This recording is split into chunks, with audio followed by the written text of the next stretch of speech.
You know me, and I change the world for you, but you only know that world-changing part. There's a good chance you're watching this on one of my products. Because of me, the world has its first multi-trillion-dollar company. This is my story.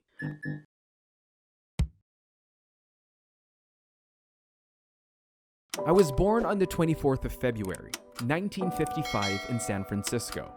My mom was a Swedish American, and my dad was from Syria. I never really received their love or warmth. My mom gave me up for adoption. Looking back now, I understand that she and my dad had many family issues, so giving me up was an act of love. In my new family, I found love and hope. The man who adopted me was Paul Reinhold Jobs, a Coast Guard mechanic, and my adoptive mom was Claire Hagopian, a housewife and a loving motherly figure to me. I was thankful that I met them, and I am glad that I took their surname, Jobs. Who would have thought that I'd make it a household name eventually? Although my adoptive parents were not rich, they were truly concerned about giving me a good education. We moved to Cupertino, California in 1967, a great neighborhood and near to Homestead High School. I enrolled there, and it was during this time I was first exposed to technology and then Silicon Valley.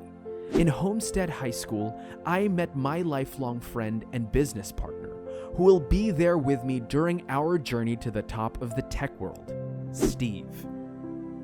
My life changed in many ways and took many unexpected turns and twists during this time.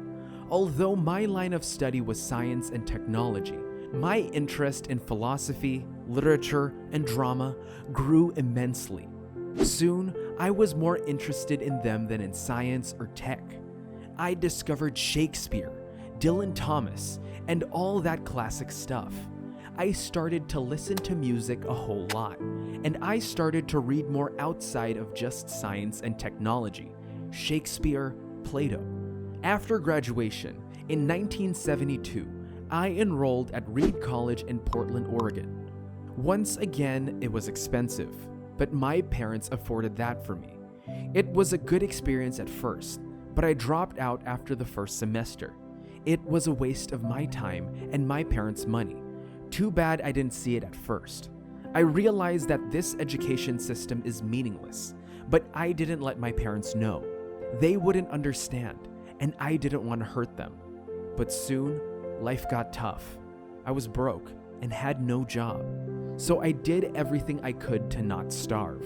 I returned Coke bottles for money, did odd jobs, slept on the floors of dorm rooms, and hiked to a Hare Krishna temple nearby for free meals. It was hard out there, but looking back now, I believe it was worth it. In 1974, I came back to my parents, and soon, I got a job with Atari as a technician. It wasn't much, but I was okay with it. At least I had a job. But more than that, I needed the money. I was planning to go to India. My friend Daniel and I traveled to India in the middle of 1974. We both wanted only one thing: enlightenment. My constant search for the meaning of life led me to go after spiritual enlightenment. We met with several clerics in several ashrams, monasteries. My 7-month-long stay in India gave me a whole new perspective to life. Did I find the meaning or the truth of life? I don't know how to say it, but I realized that life is a journey, shrouded in mystery and intrigue, and no one can give us the answer to that. We have to figure it out ourselves.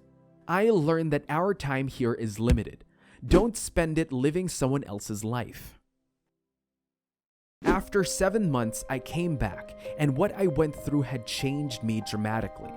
Just after that, Steve had come up with a brilliant new computer, and we decided to start selling it.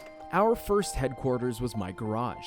Steve Wozniak loves to say it was my bedroom where we started, but we loved every minute spending working in that garage. Working out of my parents' garage, Steve and I dubbed the venture Apple and began working on the prototype of the Apple I. To generate the $1,350 in capital we used to start Apple, I sold my Volkswagen microbus, and Steve sold his Hewlett-Packard calculator.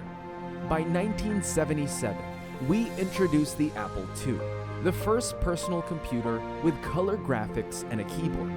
Designed for beginners, the user-friendly Apple II was a tremendous success, ushering in the era of the personal computer. First-year sales topped $3 million. 2 years later, sales ballooned to $200 million. We were excited for the future. Soon, I was able to find some investors who would back us up. And the next thing we know was that our success was skyrocketing. We were introducing new computer models, sales going up, and more money was coming into our pockets. But for us, it wasn't about money. It was never about money. It was always about our passion, the passion of changing the world. The times passed by and I was a rich young man. In fact, one of the richest young people at the time. But something came over me, and that's when the problems began. I constantly argued, fought and quarreled with the board and the management. I wasn't aware of what was happening, and blind enough not to see I was losing the very people who believed in me in the past. I clashed with Apple's board of directors, and in 1983, I was ousted from the board by the CEO, John Sculley, whom I handpicked to help me run Apple. Those in favor of John Sculley?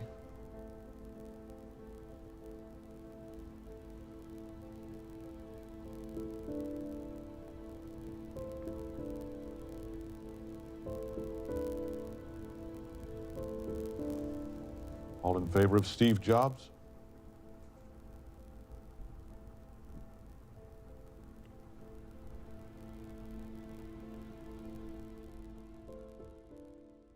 Stripped of all my power and control, I eventually sold my shares of Apple stock and resigned in 1985. My past behavior had disappointed everyone, and I had lost my supporters. I learned a great deal from what happened. But I didn't let that bring me down. I'm used to failing, and I'm equally used to picking myself up back again. I started some new ventures, Next Step and Pixar, and then we did it again, revolutionizing the digital world. Pixar became a major Hollywood success and laid down the foundation for a new generation of movies, the computer animated movies. If you love Toy Story, that was our first movie. And again, time passed by, and my new companies branched out to be major success stories. In other words, money-making success stories. Toy Story made history last year as the first computer-generated full-length feature film. The film earned over $192 million domestically, more than $300 million internationally. It will soon be released on home video. My past company was now struggling financially. Apple reported a quarterly loss of $7,080 million during March 1997. They eventually acquired Next Step, my new company. And once again, fate had smiled upon me, and I found myself right where I started, back at the helm of my brainchild, Apple. By the end of 1998, I brought Apple back to profitability, boosting an impressive $5.9 billion in sales, and ready to do the only thing I was good at, revolutionizing the digital world. This is iMac.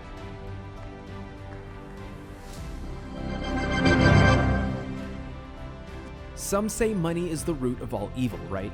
It is not. The more successful and richer I became, the more I wanted to understand myself, the more I struggled to find the meaning of my life. I embraced Buddhism, a philosophy I was acquainted with after my journey to India. Practicing Buddhism allowed my mind to be freer, more tolerant, and more creative. Yes, I admit there were ups and downs in my life, but as my journey of spirituality taught me, I accepted them all, and I was thankful for what I have. I found the love of my life, had beautiful children, and no matter how hard I was hit and how deep I fell, I always picked myself up again, and I was always stronger than before. In 2003, I received one of the worst news a man can get in his life. I was diagnosed with cancer, and I was dying. But that didn't surprise me. As I said before, I always knew my time was limited. I was glad I didn't waste it living someone else's life. That news was another turning point in my life. I became more focused, and knowing that my condition is incurable, I began to work harder towards my passion even more. My vision for Apple became more clearer now. We were not merely a company producing computers. We were something more. For us, it was also a crusade, a mission, to bring better computer power to people. I revolutionized the computer industry and shocked the entire Silicon Valley.